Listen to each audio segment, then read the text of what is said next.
So, parenting tip number 13 has to do with the secret of motivating your child.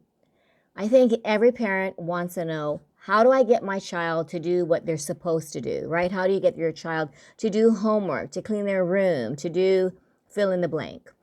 Well, those of you who have heard of Abraham Maslow, he was an American psychologist who published a book in 1943 called The Theory of Human Motivation. So I'd like to break it down very simply. I think Principal Stacy Kunihisa from Hawaii actually went through the hierarchy of needs as it relates to the classroom.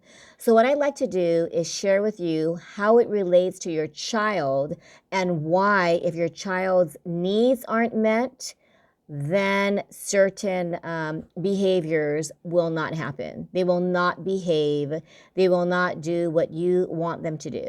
Okay, so the 5 levels, and I'm just going to go through them very quickly.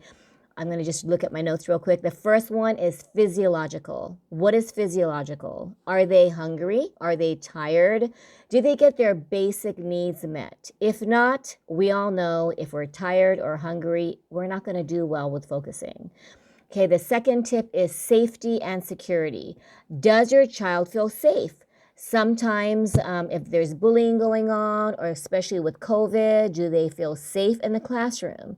Just visualize your student sitting in class with the social distancing, protocol being carried out, but they're wearing a mask. They're making, it's a very different learning environment than they're used to. So just the lack of safety and just the weird learning environment could affect whether they're able to learn, right?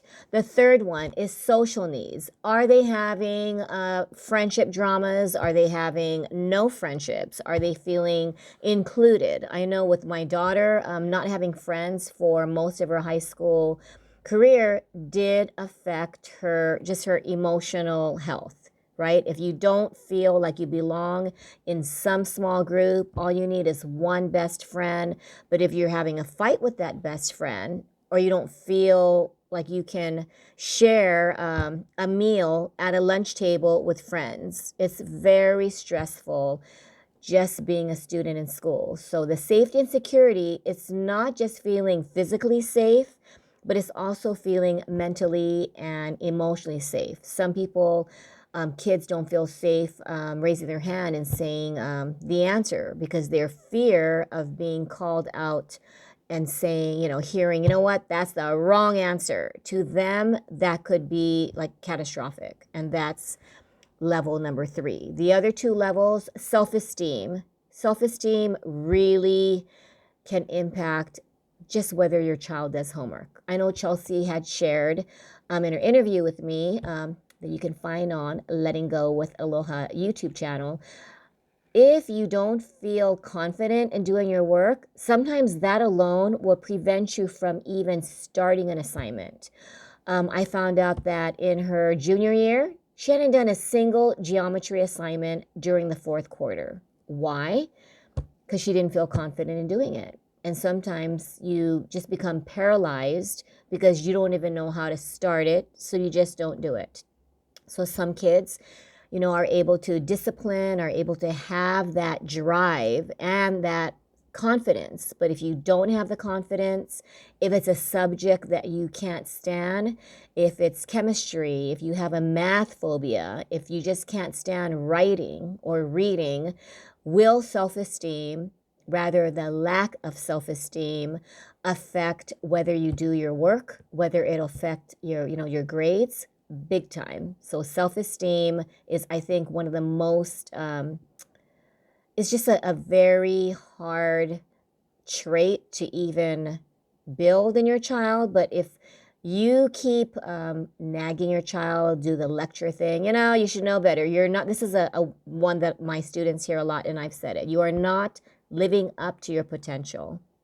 That alone, you think is motivational, but it actually tears down your child's self-esteem because they think, oh no, I'm not doing what I'm supposed to do. I'm a failure. I'm disappointing my parents. I'm, fill in the blank. But when your self-esteem is broken, you have a hard time focusing in class, let alone just focusing in life sometimes.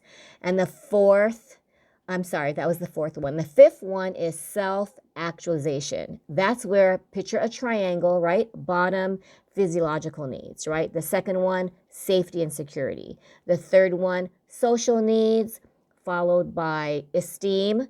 And then the top, if all of those other needs are met, then you're able to do self-actualization, which is hobbies, language, creative pursuits. But if your lower level needs are not being met, then it's really hard to even work on the higher level needs. So picture the worst case scenario, a child who is really hungry, doesn't know where their next meal is coming from. They're going to school, basically, possibly to have lunch, so they're fed. Is their mind going to be on the lesson that the teacher is teaching? No. So whether it's distance learning, whether it's physically being in the classroom, if your child's basic needs are not being met, then you can bet that their educational needs and their goals will not be a priority in their life. It might be a priority in your life because you value education. But if your child doesn't feel safe, doesn't feel confident, doesn't feel that it's important because they have other things in their life, whether it's friendship drama, whether it's not feeling safe because of COVID. I just went to drop off my daughter at work, and we live right by the high school. So the sign on the high school, says, be careful, right?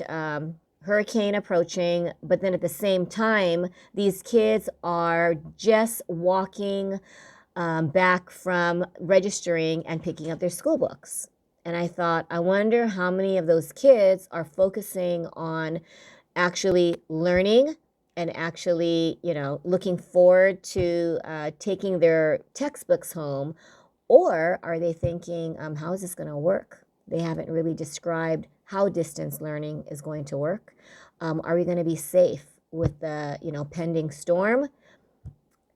Which is going to be in their minds? The pending storm, the educational unpredictability, or I wonder what we're going to be learning in geometry or in my American Lit class.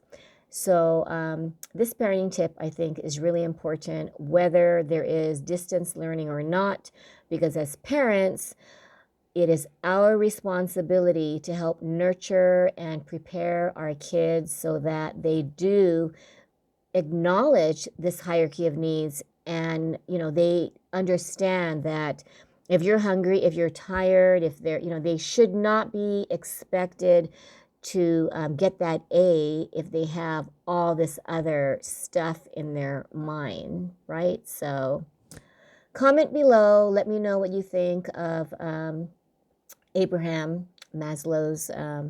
If you want to Google him, you can find colorful triangle diagrams. You can look at his books. And it's really interesting, though, because I think we forget. We immediately want to go into self-actualization. We immediately want to go to, goal setting and how to achieve your, academic goals, your professional goals, your personal goals. But we don't really talk about fulfilling the bottom level needs. How do we feel safe? How do we make sure that you're not hungry, that you are, get enough sleep? So children know the importance of eating, and they're taught how to make their sandwiches or how to feed themselves so that they don't rely on mom and dad feeding them. If you're in preschool, that's totally different. But I had a 5-year-old whose mom was in the military, and she had to make sure that she had her cereal bowl out, that she poured her milk, that she got her lunch ready, and she was 5. But I think we want to make our kids' lives easier, and what we don't realize is that easier sometimes means enabling, which means this hierarchy of needs is going to come crashing down on us because we are not preparing our children for the future. So that's my parenting tip number 13. Bye.